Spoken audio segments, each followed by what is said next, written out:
like-minded parties in the interest of giving a good, strong, stable alternative to the people of Goa. While we say this, we are at the same time very sure that we are in a position to fight a good number of seats on our own, and we have got good candidates. Many more good candidates are likely to join also in the near future.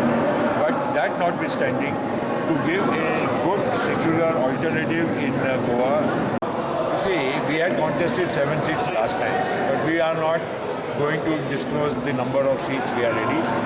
We are in fact preparing ourselves seriously to contest at least 15 to 20 seats.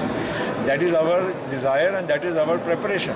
We have impregnated the South Goa, which is the stronghold of Yeah, we have got good number of people who are established and good track record. People have joined the NCP, and therefore obviously when people have joined, it is also our duty to ensure that they are able to fight, and those seats should come to us.